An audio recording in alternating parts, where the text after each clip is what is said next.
জামায়াতে ইসলামীর আমির ডক্টর শফিকুর রহমানের সাথে সম্প্রতি সাক্ষাৎ করেছেন তুমুল জনপ্রিয় Islamic scholar doctor Mizanur Rahman Azhari. গত শনিবার বিকেলে বসুন্ধরা আবাসিক এলাকায় অবস্থিত জামাত আমিরের বাসায় যান তিনি। এ সময় জামাত আমিরের সঙ্গে বিভিন্ন বিষয় নিয়ে মতবিনিময় করেন ডক্টর মিজানুর রহমান আজহারী। তিনি জামাত আমিরের দ্রুত সুস্থতা কামনা করেন। তবে তাদের দুজনার কিছু ছবি সামাজিক যোগাযোগ মাধ্যমে ছড়িয়ে পড়ার পর আবারও মিজানুর রহমান আজহারীর জামায়াতে যোগদানের গুঞ্জন বাড়ছে। বাংলাদেশের রাজনীতিতে প্রত্যেক দিন যেভাবে নতুন সব মেরুকরণ হচ্ছে, তাতে মিজানুর রহমান আজহারী যদি জামায়াতে যোগ দেন সেটা খুব একটা আশ্চর্যজনক হবে না।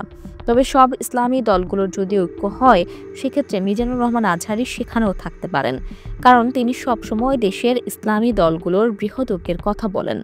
যার ফলে আগামী নির্বাচনে যদি ইসলামিক দলগুলোর একটাই ভোট বাক্স হয়, সেক্ষেত্রে এই দলে থাকতে পারেন মিজানুর রহমান আজহারী। ডক্টর মিজানুর রহমান আজহারীকে নিয়ে গত অক্টোবরে জামাতের আমির বলেছিলেন, তিনি কোনো দল ও গোষ্ঠীর সম্পদ নন, তিনি দেশের জন্য বিশাল সম্পদ। তার কথায় লাখ লাখ তরুণ উজ্জীবিত হন। যারা বিপদগামী ছিলেন তারা পথ খুঁজে পেতেন। এর আগে এই কাজটি করতেন আমাদের আল্লামা দেলোয়ার হোসাইন সাঈদী।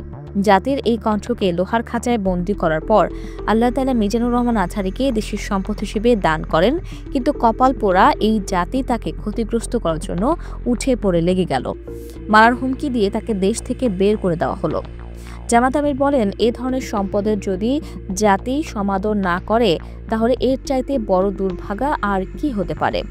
আজহারীকে নিয়ে জামাতে কোনো পরিকল্পনা আছে কিনা এমন প্রশ্নের জবাবে জামাত আমির বলেন, তিনি এ দেশের সম্পদ। আমি চাই তিনি দেশেই থাকুক, দেশ ও জাতির খেদমত করুক, তরুণদের নিয়ে কাজ করুক, জাতিকে নিয়ে কাজ করুক। এটিই আমার চাওয়া। দেশের মানুষও এমনটা প্রত্যাশা করে, কারণ আজহারীকে যারা ভালোবাসে বা তার সমর্থকরা কোনো নির্দিষ্ট দলের না। এদিকে বর্তমান পরিস্থিতিতে অনেকেই মনে করছেন মিজানুর রহমান আজহারীর উচিত জাতীয় সংসদে ইসলামপন্থীদের প্রতিনিধিত্ব করা। তার মতো একজন শিক্ষিত, সচেতন এবং স্মার্ট ইসলামিক স্কলারের সংসদে খুব প্রয়োজন, কারণ দেশে কোটি কোটি ধর্মপ্রাণ মানুষের আওয়াজ সংসদে তুলে ধরার মতো সংসদ সদস্য খুব একটা দেখা যায় না। সেক্ষেত্রে মিজানুর রহমান আজহারী হতে পারেন ইসলামপন্থীদের যোগ্য নেতা।